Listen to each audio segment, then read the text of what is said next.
Ceci est un livre audio autogénéré par Google. Collection. Cet ouvrage est le 54e de la et le 42e publié dans le cadre de la chaire Jean Monnet ad personam, Identité et culture en Europe, dont 32 dans cette collection. Migration, mobilité, frontières et voisinage, M. Rostekova et Sperluetes du Foulon, dire.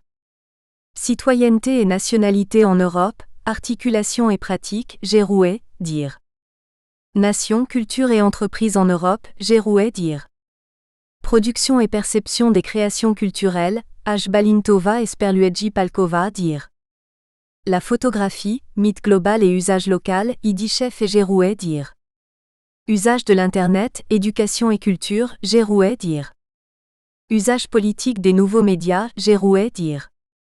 Participation et citoyenneté depuis le printemps arabe, Agalabov et Jisaya, dire. Internet ou la boîte à usage, S. du Foulon, dire. Europe partagée, Europe des partages, S. du Foulon et Gérouet, dire. Frontières GE accent aigu au culturel et géopolitique, Gérouet et F. Soulage, dire. Quelles frontières pour quels usages, Gérouet, dire. Citoyenneté, Akrasteva, dire. Médias et sociétés interculturelles, M. Clus et Gérouet, dire. Art et espace public, M. Vera, dire. Mobilisation citoyenne dans l'espace public, Gérouet, dire. Esthétique de l'espace public, S. du Foulon et Gilles Olive, dire. Identité et espace public européen, Ergoura et Enstichinska, dire. Esthétique de la ville, équipement et usage, Tecom et Gérouet, dire. Migration en blanc. Médecins d'Est en Ouest, Akrasteva et des Vassilkiou, dire. Intégration et voisinage européens, Ergoura et Gérouet, dire. Services publics, entreprises publiques, quelle place pour les citoyens? Agalabov et Gérouet. La rue et l'IRU. Nouvelle contestation citoyenne. P. Georgieva et Akrasteva, dire. Innovation managériale, enjeux et perspectives, Tecom et Gérouet, dire. Penser et construire l'Europe, B. Bogdanov. Éducation et dialogue interculturel, L. Hdouk et M. Clus, dire. Les citoyens et l'intégration européenne, Ergoura et Gérouet, dire. Les entreprises et l'intégration européenne, S. Retcheva et Gérouet, dire. Identité, démocratie, frontières, Gérouet et M. Stoïtcheva, dire.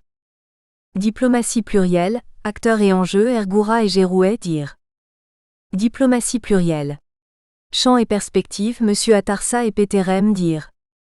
Pratique du soft power, Ergoura et Gérouet, dire. Préface, quel espace européen, de l'enseignement supérieur, plus de 20 ans après le lancement du processus de Bologne. Gilles Rouet. Le 19 juin 1999, 29 pays européens signaient la déclaration de Bologne, marquant le début d'une longue période de changement, et concrétisant par là même la prise de conscience des pays signataires de la fondamentale nécessité de remodeler à tout point de vue et en profondeur le paysage universitaire européen. Fruit d'une longue tradition de rapprochement universitaire au sein de l'Europe, le processus de Bologne est indéniablement devenu le processus de réforme de l'enseignement supérieur le plus important et le plus transformateur de l'histoire, Crozier et Parveva, 2014 page 21.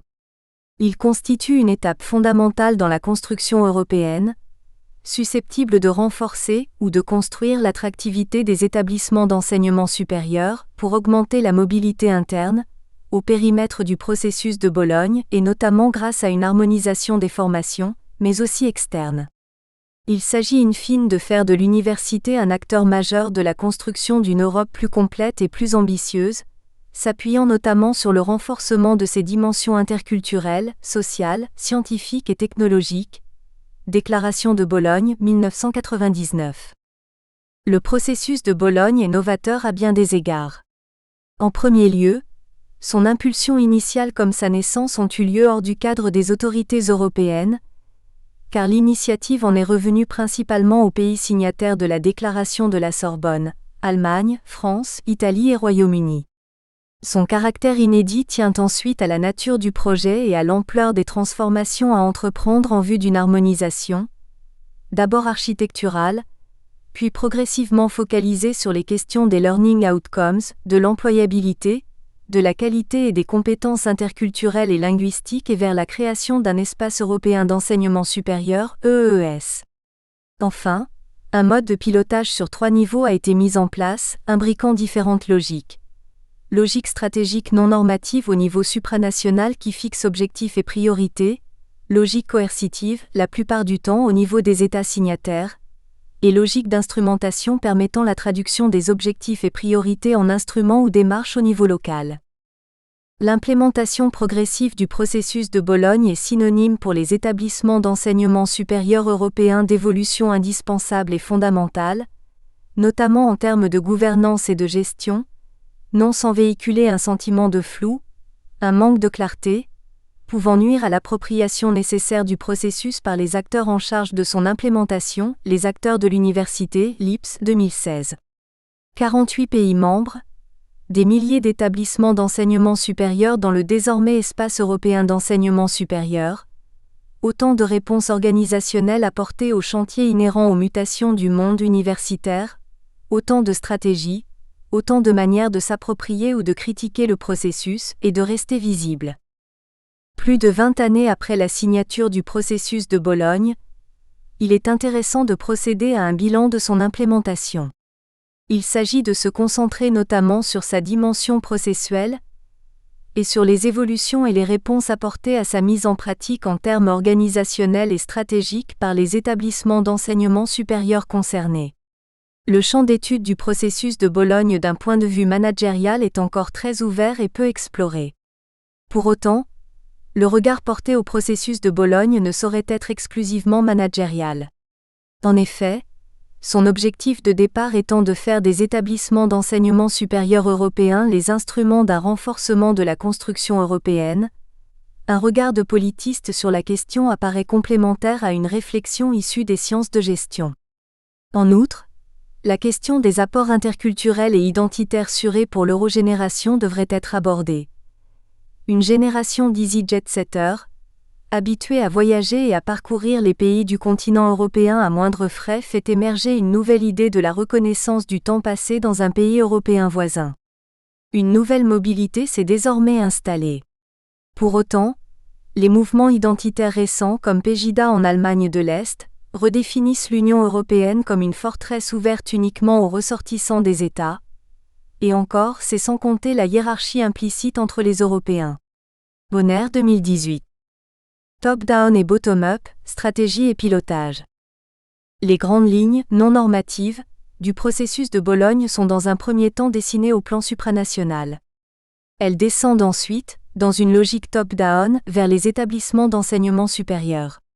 Entre ces deux niveaux, les États restent souverains dans leurs choix stratégiques et responsables de la bonne mise en place des objectifs, selon leurs programmes et leurs priorités dans les questions d'éducation nationale, selon une rapidité et un degré de mise en œuvre qui leur sont propres. C'est à ce niveau également que la logique de coercition intervient, la plupart des États ayant instauré des lois et des réglementations instituant les modalités de changement, Crozier et Parveva, 2014. Dès lors, le maillon État-établissement d'enseignement supérieur s'avère particulièrement intéressant. Les questions d'appropriation du processus de Bologne au plan local et des traductions possibles de l'instrumentation des grandes lignes se révèlent cruciales, tout comme celles des stratégies mises en place par les organisations comme par les individus chargés entre autres de redessiner les structures, de redéfinir les objectifs, en d'autres mots de passer d'un état organisationnel traditionnel à un état organisationnel post-signature du processus. Les interrogations sur l'aspect top-down du processus sont nombreuses et reflètent in fine la dimension processuelle de sa mise en place. Néanmoins, si la mise en place de l'espace européen de l'enseignement supérieur suit principalement cette démarche top-down, de nombreux mécanismes bottom-up, initialement prévus ou non, sont à prendre en compte, complétant la dimension processuelle de la construction du processus. De cette perspective, les établissements jouent encore une fois un rôle central. Ils sont les acteurs, avec l'appui des États, du développement de coopération et de réseaux, assurant différentes mobilités, étudiants, enseignants, savoirs, et permettant à travers les échanges et les partenariats de cimenter les bases de l'EES. Dans une logique bottom-up, les questions de mobilité sont elles aussi primordiales, tout comme la formation tout au long de la vie, FTLV. Toujours dans cette logique ascendante processuelle, la question des modalités de retour sur expérience ou de retour sous la forme de rapport de mise en œuvre des objectifs doit-elle être reconsidérée pour plus d'efficacité ? La réflexion sur les stratégies est indissociable de celle sur les organisations. Il est ainsi important de considérer aussi le processus de Bologne, au-delà même des ambitions d'harmonisation en termes d'architecture des formations, d'un point de vue managérial, comme un processus susceptible de favoriser une harmonisation des pilotages et des gouvernances des établissements d'enseignement supérieur. En effet, si l'harmonisation de l'EES prend ses racines dans une logique top-down et peut se constater relativement facilement, elle se met également, et surtout, en place à travers un mécanisme bottom-up. À cet égard, comment les bonnes pratiques, par extension, diffusion, imitation ou encore isomorphisme sont-elles mises en œuvre par les établissements d'enseignement supérieur, par quel type d'acteurs et pour quels résultats ? La question de l'évaluation et de l'auto-évaluation est centrale, dans le contexte des standards et normes induites par les méthodes d'accréditation, pouvant déterminer des démarches de conformisation. En particulier, il faudrait peut-être remettre en question les pratiques d'évaluation dans le cadre de la mise en place des grandes lignes du processus et se pencher sur la question de savoir dans quelle mesure l'instauration d'un mode de coordination non contraignant, respectant ainsi un des piliers du processus de Bologne, du type méthode ouverte de coordination qui allie logique descendante et ascendante, peut compenser les difficultés de certains établissements à s'approprier et à traduire les objectifs plus ou moins légitimés par L'. Ensemble des communautés. Le processus de Bologne, vecteur d'internationalisation des systèmes d'enseignement et d'identification européenne. Un système d'enseignement développé, de qualité, répondant aux exigences d'une économie innovante, intégrée dans une dimension internationale, est un élément de compétitivité et d'attractivité pour un État. Dans cet objectif, une politique d'amélioration de la qualité de l'éducation et de préparation des étudiants à un monde globalisé est cruciale et s'articule donc avec une politique d'internationalisation. En Europe, ce processus a commencé à évoluer, avec le processus de Bologne et les programmes européens de mobilité des étudiants.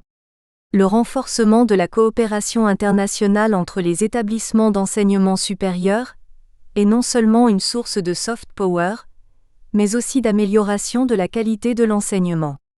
L'objectif est aussi de renforcer la compétitivité européenne en intensifiant la coopération entre les États membres et leurs citoyens, en développant une économie fondée sur la connaissance et en renforçant un système social inclusif.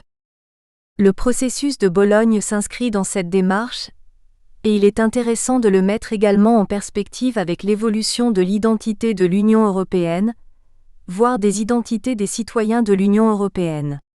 L'exercice de la citoyenneté européenne, en effet, s'appuie sur des constructions identitaires à partir de principes, de valeurs, d'actions communes, mais surtout par la mobilisation de la capacité de chaque citoyen d'un État membre à pouvoir s'identifier à une représentation de l'ensemble. La démocratie n'est pas une valeur désincarnée. Elle est possible par l'institution, mais devient concrète dans la pratique, dans le quotidien. On ne construit pas la citoyenneté, on l'acquiert, on la reconnaît, on la comprend. En revanche, l'identité est le résultat d'un processus social, psychologique, culturel et politique, évolutif et pluriel. La citoyenneté est unique, dans un cadre et une logique déterminée, alors que l'identité est plurielle, évolutive, liée aux cultures et aux circonstances, aux relations interpersonnelles comme aux représentations sociales. La liaison entre citoyenneté européenne et identité européenne est à la fois instrumentalisée et évidente. Plus l'Union acquiert des compétences reconnues et légitimées par les citoyens, plus le politique prend le pas sur l'économique, plus l'identité européenne peut, en se manifestant, démontrer qu'elle commence à exister. Il apparaît que le processus de Bologne joue véritablement un rôle dans l'intégration communautaire, pour la cohésion européenne, dans le contexte du Brexit et de la montée en puissance d'extrémisme et d'euroscepticisme. La mise en œuvre du processus de Bologne, non normatif, avec des déclinaisons nationales souvent induites par des politiques particulières, s'est pourtant souvent heurté à des difficultés d'appropriation et de légitimation par les acteurs des systèmes d'enseignement supérieur, ce qui peut remettre en cause l'efficacité même du processus. À moins de considérer, comme Dominique Volton, que le processus, finalement, est bien conforme à l'ensemble des processus de la construction européenne, qui trouve sa force dans ses faiblesses apparentes, sur la base d'incommunication plus ou moins assumée et de négociations permanentes 2020. Le processus de Bologne dépasse le cadre de l'Union européenne et s'est rapidement étendu aux pays du Conseil de l'Europe. Il a aussi inspiré d'autres démarches d'alliances interuniversitaires internationales, comme le CAM. Le processus et ses déclinaisons nationales apparaissent donc bien aussi comme des vecteurs d'incitation à l'internationalisation, des moteurs de réforme pour d'autres régions du monde. Le processus de Bologne et les liens interculturels au sein de l'espace européen. Si l'on considère le processus de Bologne sous le point de vue non plus politique ou de la gouvernance, mais de l'échange et des mobilités, il convient de se demander dans quelle mesure ce processus a vraiment joué un rôle d'intégrateur et de renforcement des liens européens. La Commission annonçait plus d'1 million de bébés européens, depuis la création du programme ou plutôt des programmes Erasmus, sans détailler l'impact sur le quotidien des habitants de l'Union européenne. Le processus semble avoir contribué à changer l'image de l'Europe, entre autres grâce à des compétences interculturelles étendues, par exemple acquises lors d'un séjour Erasmus dans un pays voisin. Les films tels que L'Auberge espagnole ou Les poupées russes de Cédric Klapisch, qui ont pour cadre l'EES et un séjour Erasmus, participent à la fois à une certaine démocratisation d'une idée d'Europe, à défaut, finalement, d'identité européenne ou de citoyenneté européenne, mais aussi de la mobilité européenne, phénomène assez inexploré, ou alors en creux, à l'occasion de crises qui aboutissent à des fermetures relatives de frontières internes à l'UE. Il est intéressant d'étudier les universités comme acteurs et producteurs de discours relativement à la construction européenne, jusqu'à la banalisation même du projet. En considérant les discours qui portent sur l'internationalisation des universités ou sur les échanges universitaires internationaux, les programmes Erasmus ont été souvent de facto positionnés par rapport à une internationalisation plus exotique. Si l'on considère les apports de l'internationalisation ou du moins de l'européanisation de l'EES, on doit prendre en compte aussi les transformations des cultures académiques, qui se nourrissent progressivement des échanges et des projets en mobilité. Ainsi l'évaluation des universités, mais aussi des chercheurs se fait de plus en plus selon leur implication dans des réseaux. La présence de nombreux étudiants Erasmus, mais aussi la possibilité de poursuivre un master ou un doctorat dans un autre pays de l'UE modifie la perception des cultures académiques, les résultats, la façon scientifique d'aborder un problème. En outre, la capacité de créer des doubles diplômes ou des diplômes conjoints offertes par le processus de Bologne renforce l'employabilité et l'ouverture des diplômés ainsi que leurs compétences interculturelles et leur disponibilité à vivre et à s'adapter dans un autre pays et à une autre culture académique. Deutsch-Französische Hochschule, 2018.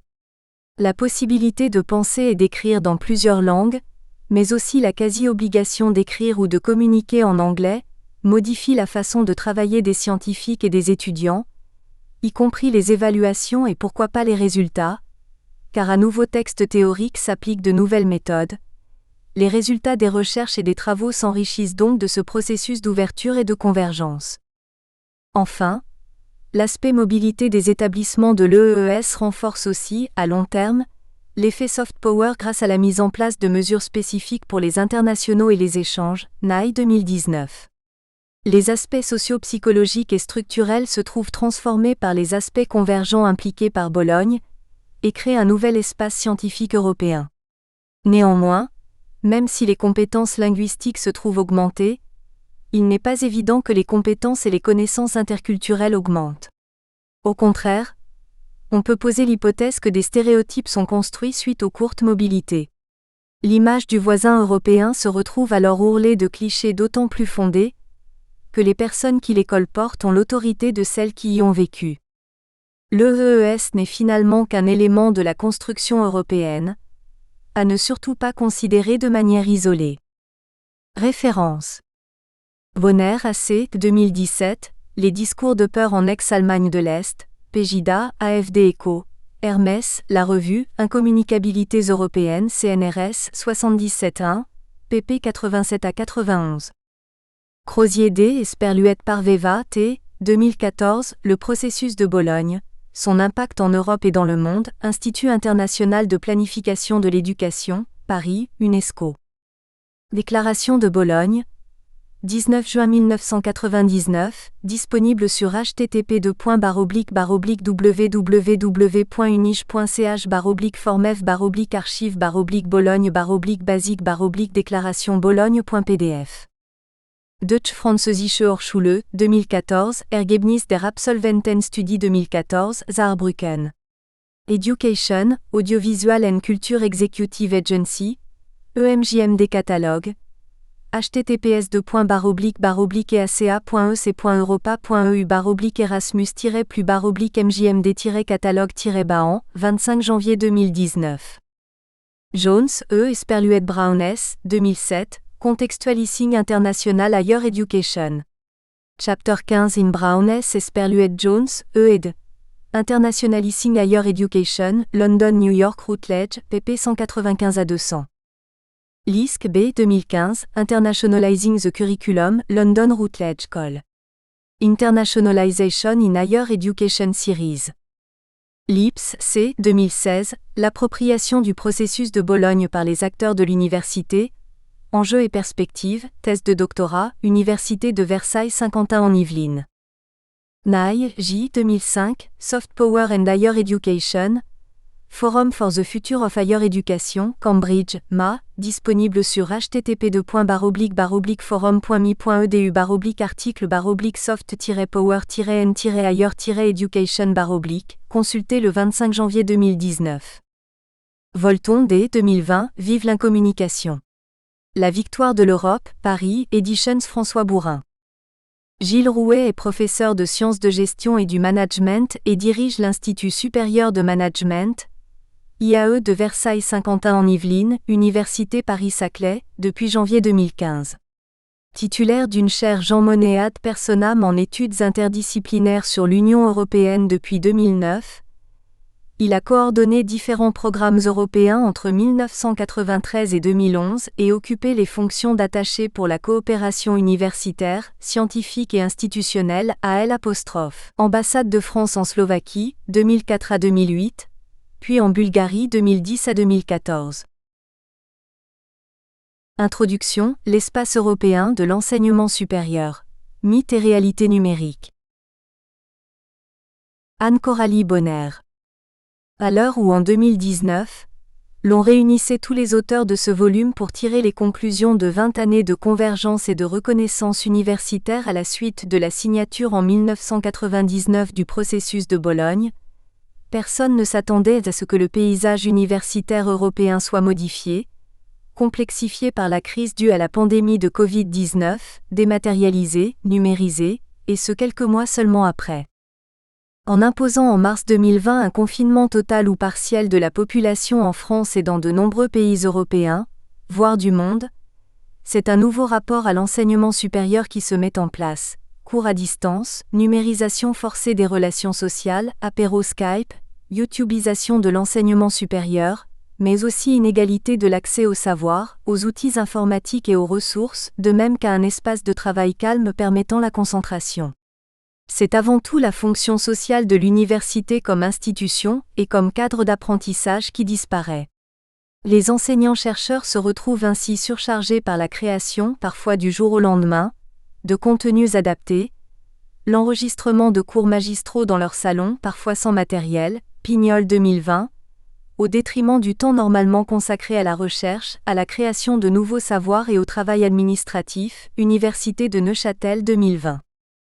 Symptomatique de cette période de pandémie est aussi la création de séjours Erasmus numériques, où, à défaut de pouvoir voyager puisque les frontières européennes sont fermées, les étudiants suivent depuis chez eux, des cours digitalisés, lisent quelques textes dans la langue cible et interagissent au moment de la préparation des examens avec leurs enseignants, la plupart du temps par écrit.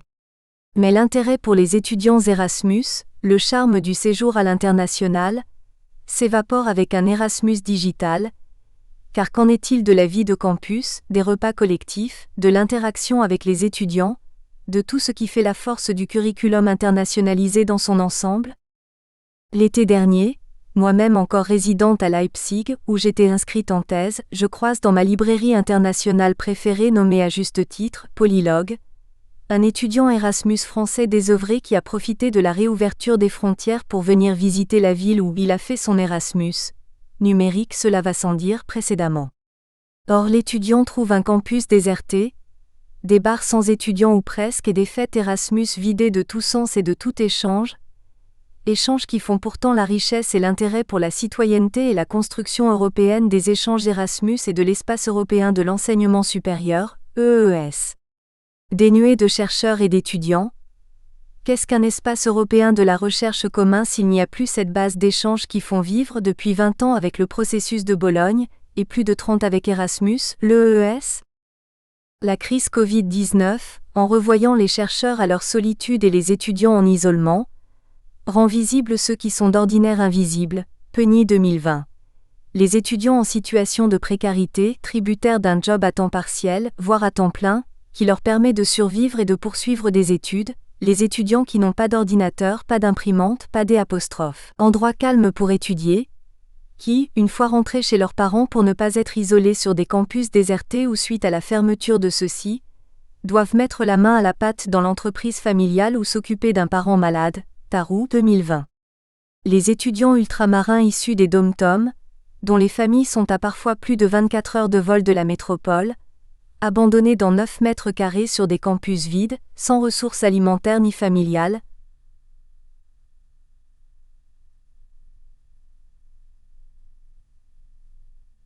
Rebo 2020. Les étudiants internationaux isolés, parfois renvoyés manu militari pour cause de non-renouvellement de visa dû à la numérisation des enseignements, Phillips 2020. La fracture numérique, un terme que l'on pensait ne plus devoir traiter, a refait son apparition sur le devant de la scène, Boscurt et al., 2020 page 5. Car comment produire, suivre, comprendre des contenus universitaires sans connaissances techniques liées aux technologies numériques? Comment poursuivre des recherches sans accès au laboratoire, sans connexion sécurisée? Le problème de la sécurité des données échangées lors de vidéos ou des cours en ligne a été sensible durant tout le temps de la pandémie, Boscurt et al., 2020, et collectif, B, 2020, et n'est pas vraiment résolu. En Allemagne, un collectif d'enseignants-chercheurs de Munich avait plaidé pour un #Nichtsemester. Un semestre qui ne compte pas dans le cursus, ce qui a d'ailleurs été validé. Les étudiants en Allemagne ont ainsi le choix de valider ou non les enseignements suivis au semestre d'été 2020, Keres, 2020. Les méthodes employées pour l'enseignement à distance furent d'abord laissées à la libre appréciation des enseignants. Synchrone par le biais de plateformes, et si oui lesquelles? Asynchrone par le biais de vidéos? Et si oui proposées ou conservées par quels moyens? Ou d'environnement numérique de travail Boscurt et al., 2020 page 5. Dans le cadre d'une enquête comparative menée dans des établissements de l'EES en France, en Allemagne et en Suisse, j'ai découvert que cette variété a posé de nombreux problèmes aux enseignants-chercheurs concernés. En effet, peu d'universités étaient en capacité à l'origine de fournir le support technique et les réponses nécessaires à la bonne marche de la continuité pédagogique, d'autant que le temps de préparation n'a pas été le même. Dans les établissements français et suisses, les personnes interviewées ont dû adapter leurs cours du vendredi soir au lundi matin, soit en un week-end. Mais les enseignants-chercheurs répondants regrettent surtout les relations étudiants-enseignants et étudiants-étudiants. Dans le cadre d'un enseignement en présentiel, puisque le mot est devenu l'antonyme de distanciel, l'effet d'apprentissage se tient aussi avec la dynamique du groupe des étudiants, l'interaction entre les étudiants même et avec les enseignants-chercheurs. Or, dans le cadre d'un enseignement distanciel même synchrone, par exemple lors d'une discussion Zoom, l'interaction laisse à désirer. Les étudiants préfèrent poser des questions dans la fonction chat plutôt qu'en direct et se contentent bien souvent d'écouter passivement. Les personnes interviewées dans le cadre de l'enquête regrettent de ne pas pouvoir lire la compréhension des problèmes traités sur le visage de leurs étudiants qu'elles ne peuvent pas voir. L'une des enseignantes allemandes dit même qu'elle se sent comme une influenceuse sur YouTube, qui lit les commentaires des utilisateurs et y répond en direct, Bonaire et Bonaire en cours. Certes, la numérisation de l'enseignement supérieur n'est pas nouvelle. Des MOOC, Massive Open Online Course, existaient déjà, confère Durance, Boulier et Kaplan, 2014, et certaines expériences réussies ont permis de faire intervenir l'international dans l'enseignement supérieur de manière régulière et simplifiée grâce au numérique. Ce fut le cas de l'expérience menée par Gala Reban, titulaire de la chaire de compétences interculturelles à l'Université de technologie de Chemnitz en 2018 et 2019. Dans le cadre d'un séminaire dédié à l'ouverture interculturelle des organisations, il a ainsi été possible d'inviter des professionnels à participer et à témoigner dans le cadre du cours de leurs expériences interculturelles dans leurs propres institutions, tout en ne devant pas nécessairement se rendre sur place. Reban, 2021. Ainsi, le support technique a permis à la fois la réflexion sur l'interculturel dans les institutions, un regard direct dans celle-ci par des personnes concernées et l'ouverture interculturelle du cours grâce au support numérique. D'ailleurs, on note qu'il existait de nombreuses expériences d'enseignement à distance bien avant la pandémie de Covid-19. Par exemple, lors de la création de la première chaîne régionale publique en Bavière, il était possible, dès 1967 grâce aux télécollègues, d'obtenir un diplôme d'école technique grâce à la télévision, Steinmetz, 1988. Le CNED existe depuis 1939, même si on note que ce Centre national d'enseignement à distance a été mis à l'épreuve du feu, durant la pandémie, Gravelot 2020. On constate ainsi que les supports de l'enseignement à distance peuvent être nombreux, et qu'ils sont dès le départ, soumis à des moyens de communication ancrés dans une société de médias de masse, afin d'atteindre une plus grande diffusion. Par ailleurs, ce qui reste peu clair dans les discours sur l'enseignement à distance, c'est aussi la dénomination employée. Parle-t-on d'enseignement à distance, d'enseignement numérique, ou digital, de distanciel tout simplement? La question est soulevée par Boskurt et al. Pour l'anglais, Distance Education, e-learning, Online Education, Homeschooling. 2020, page 4. Les auteurs font ainsi remarquer qu'à la différence des notions précédentes qui reposent sur un concept pédagogique, l'enseignement mis en place en mars dernier à la fermeture des universités de par le monde relève plutôt de l'Emergency Remote Education, EBDEM, un enseignement à distance d'urgence, non pensé, en réponse à une situation de crise, rajoutant encore à l'environnement anxiogène de la crise et au stress psychologique subi par tous et toutes. Bien que précurseur de la crise Covid-19, cette expérience a grandement permis d'enrichir les enseignements proposés à Chemnitz. D'ailleurs, toutes les expériences de digitalisation de l'ESR ne furent pas que négatives. Ainsi, le basculement de plusieurs conférences scientifiques sur l'Internet a permis d'y assister malgré le confinement, mais aussi, parfois, d'y assister alors que le présentiel, pour des raisons d'agenda ou d'impossibilité de se déplacer, n'eût pas été possible. Berkowitz et Bouty, 2020. Au-delà des problèmes techniques et structurels révélés par la crise due à la Covid-19, et de la surcharge de travail pour créer des contenus adaptés aux nouveaux formats, parfois du jour au lendemain, la question du rapport à l'enseignement et à la recherche se pose. Quelle université voulons-nous demain, pour quels enseignements et avec quels moyens? La définition même de l'universalité de la recherche et de la connaissance n'est-elle pas remise en cause par des lois comme, en France, la loi pluriannuelle de programmation de la recherche, dite LPPR, qui, semblant calquée sur le système allemand, favorise la précarisation des personnels et la mise en concurrence des établissements, français comme européens. Collectif A, 2020, et alors même que les controverses autour de la science et de la recherche, les nécessités des apostrophes. En discuter les implications et les processus fait rage autour, par exemple, d'une molécule miracle promulguée par un professeur marseillais qui tient lieu de Christ Sauveur, Bonaire 2020. Les enjeux de la digitalisation de l'EES, rapidement illustrés précédemment, soulèvent la question de ce que sont en fait l'enseignement supérieur et la recherche, de ce que sont les savoirs et la recherche dont il est le garant, de ce que sont les relations entre enseignants-chercheurs et étudiants comme entre étudiants et étudiants, de ce qu'est un curriculum au sens d'un ensemble de connaissances, mais aussi de savoir-être, de savoir-faire et de savoir-vivre dont les établissements de l'EES sont a priori écrins, avec toutes les difficultés et les chances que cela entraîne. Cet écrin peut être mis en péril avec une digitalisation de l'enseignement et de la recherche, ou tout du moins une hybridation laissant de côté la priorité au relationnel physique. Ce volume s'inscrit bien évidemment dans ce contexte et s'interroge, globalement, sur l'européanisation et la convergence entre les systèmes d'enseignement supérieur européens, avec Erasmus et d'autres programmes, depuis le processus de Bologne de 1999. Dans ce volume, la question de l'interculturalité, des échanges, du management de l'enseignement supérieur, de la responsabilité des universités, du développement durable et de l'avenir même de l'enseignement supérieur est étudiée et critiquée, scrutée par des outils des sciences de gestion et du management, politique et des relations internationales, de l'économie, de l'infocom et de la linguistique. Dans un premier temps, Pierre Bobby pose les bases de la construction européenne qui constitue les prémices de l'EES et de son fonctionnement.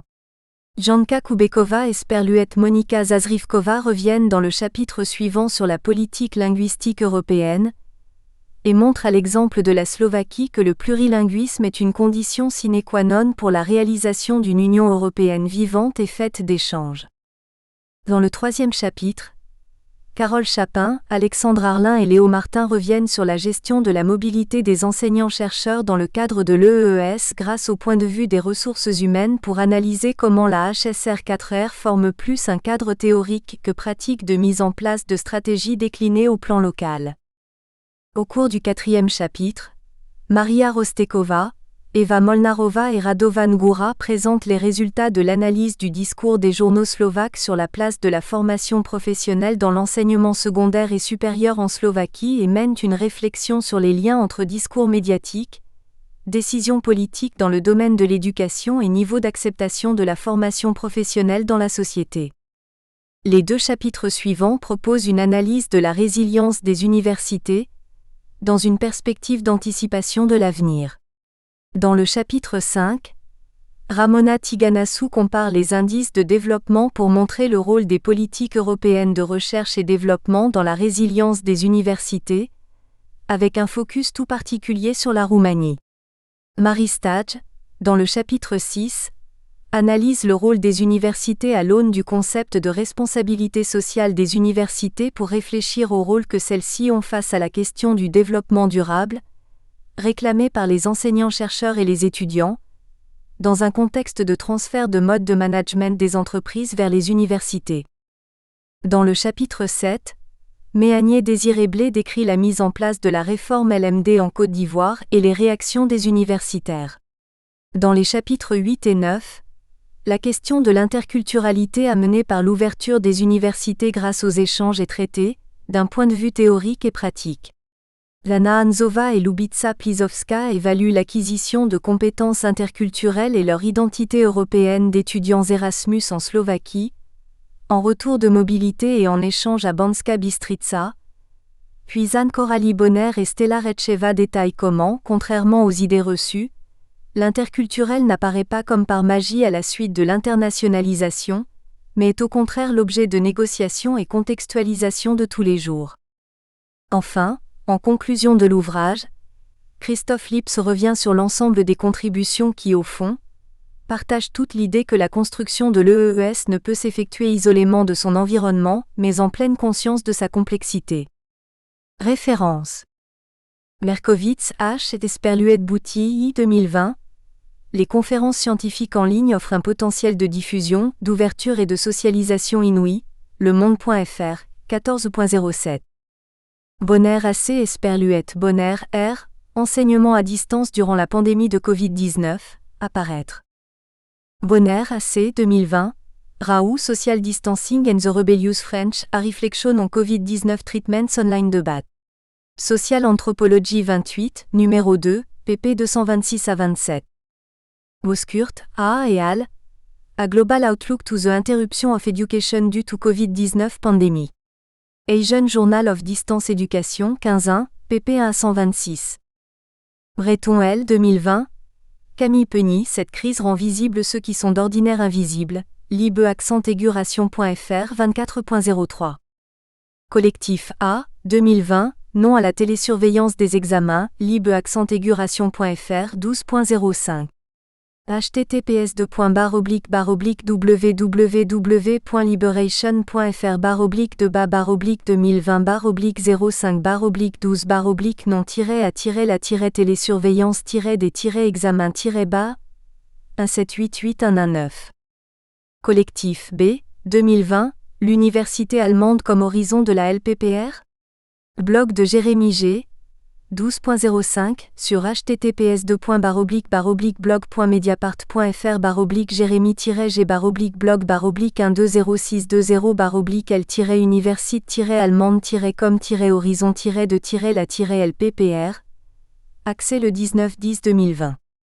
Durance P. Boulier D. Esperluette Kaplan D. 2014, les MOOC et après?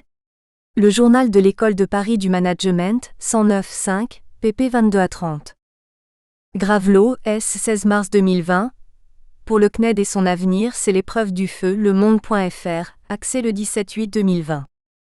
Keres, Monsieur, 2020. Again Holodz, Education in Germany Coping with COVID-19, Post-Digital Science and Education 2, numéro 3, pp 690-94. Pignol, C. 2020, à l'heure du coronavirus, enseigner ou faire semblant? libe-accent-aiguration.fr, 23.03, accès le 27-8-2020. Rebaud, A. 2020 Coronavirus. La solitude des étudiants ultramarins coincés en métropole, lemonde.fr 2.05, accès le 22-8-2020. Reban, G. 2021. Digitalisierung der Lehre, zu Chemnitz, en cours d'édition. Steinmetz, R. 1988. Von den wechselnden Minderheiten zum Massenkonsum. Gründerjahr, Konsolidierung und Entwicklungstrends der dritten Fernsehprogramm, in Karl Friedrich Reimers et Rüdiger Steinmetz, Rundfunk in Deutschland. Entwicklungen und Standpunkte. Première édition. Munich, Verlagelschläger, pp 87-116. Tarou, J. 2020 Digital Tragedy, Doing Online Teaching in Zimbabwe During the Pandemic, Corona Times, 30.04, https://www.coronatimes.net/digital-tragedy-zimbabwe-pandemic. Université de Neuchâtel, 2020. Enquête sur l'enseignement-apprentissage à distance. Rapport de synthèse. http://www.unine.ch/fil-live-feed-enseignement-2020-03-14-rapport pour 120 SINSE accent grave ce pour 120-% rectorat pour 120-%20 enseignement-apprentissage pour 120 à accent grave pour 120 distance pour 120-% 2014 pour 120 avril.pdf. Accès le 20-10-2020. Après un master franco-bulgaro-allemand et 2 ans de mission auprès de l'ambassade de France en Bulgarie pour l'audiovisuel, Anne-Coralie Bonner a réalisé sa thèse en cotutelle à l'Université Paris-Descartes et l'Université de Leipzig pour laquelle elle a reçu le prix du jury de l'Université franco-allemande en janvier 2018.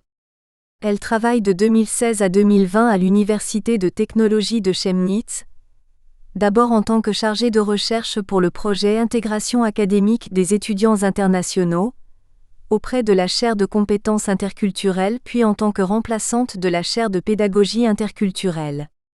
Depuis août 2020, Anne-Coralie Bonner est ingénieure de recherche CNRS auprès de la MSH Paris-Saclay pour le projet Les SHS face à la crise Covid-19. Chapitre 1 – Diversité et unité des modes de construction européenne. Pierre Bobby. Résumé. Après le traité de Paris de 1951, des États souverains délèguent à des... Nous espérons que vous avez apprécié cet aperçu. Pour continuer à écouter ce livre audio sur Google Play Livres, utilisez le lien dans la description de la vidéo.